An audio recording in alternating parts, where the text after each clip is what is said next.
is faking the condition, and I'm going to prove it now. He is not an asthmatic patient. He's faking the whole thing.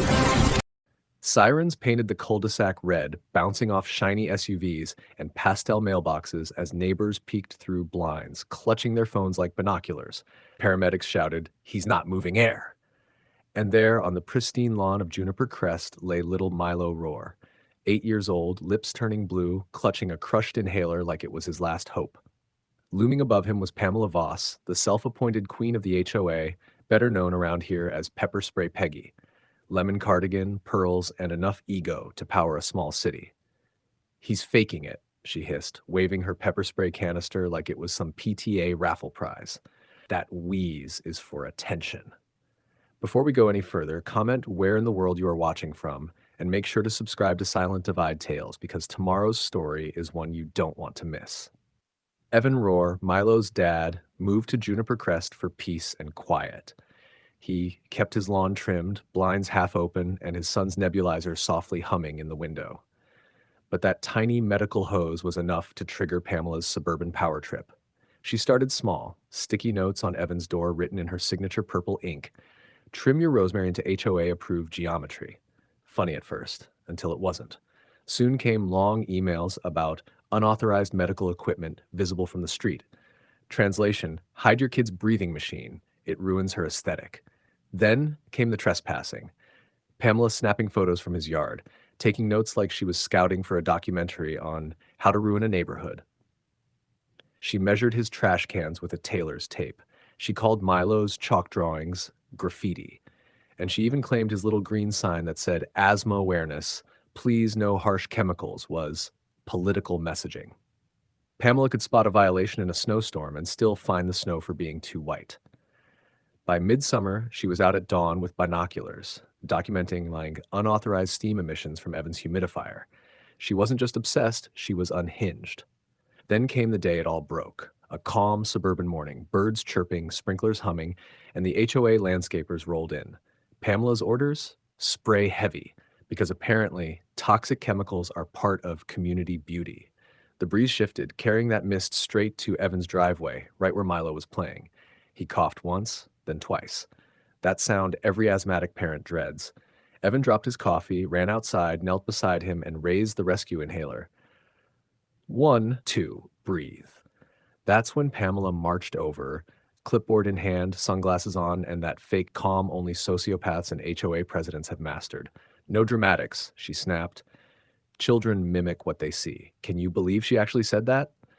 But then it got worse. Evan asked her to step back. She refused. She reached for the inhaler, called it a prop, and accused him of staging a medical scene. And before he could even process it, she pulled out her pepper spray and let it fly. Not at Evan, at the air. The air his son was desperately trying to breathe.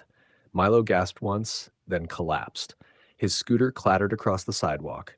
Evan screamed his son's name, waving for help as Pamela calmly dialed 911, not to report what she'd done, but to accuse him of faking the whole thing. Oh, but here's the twist.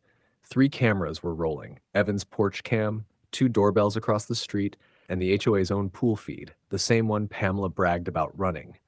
She'd just filmed her own downfall. Sirens blared, paramedics flooded the street, Deputy Torres arrived, a woman who radiated authority. She watched the footage, her jaw tightening with every second. "Ma'am, don't move," she said coldly. Pamela froze. The landscapers panicked. They confessed she'd ordered them to spray heavy.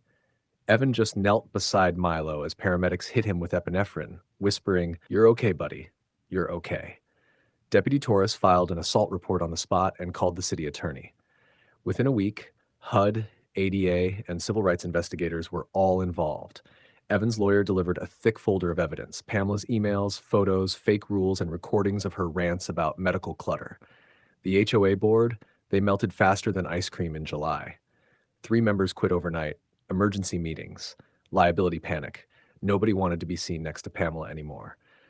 2 days later, Deputy Torres returned with a restraining order. Pamela answered the door in pajamas, and for once, that lemon cardigan looked pale. Deflated. The next HOA meeting? Standing room only, folding chairs, popcorn, and gossip thicker than humidity in August. Evan arrived with his projector. Torres came with a folder. Pamela came with denial. The lights dimmed. The footage rolled. Pamela, measuring rosemary bushes like she's drafting HOA scripture, snapping an asthma sign in half, and then spraying her pepper mist over a gasping child. The room gasped. Someone's chihuahua barked like it was calling for order in court. Pamela's jaw dropped. Deputy Torres stepped forward. Assault, child endangerment, unlawful surveillance, she said. Oh, and the HOA's insurance won't cover intentional acts. Translation: You're paying your own lawyer, sweetheart. The board voted to remove her on the spot. Every hand went up except hers. Weeks later in court, Pamela's pastel empire finally crumbled. No lemon cardigans this time, just a dull gray suit that screamed defeated. She pled guilty, 1-year probation, 200 hours of community service, mandatory empathy training, a 2-year ban on pepper spray. HUD fined the HOA 15 grand and ordered disability policy rewrites. They even installed an inhaler station at the clubhouse labeled the Milo Cabinet. And Pamela's community service?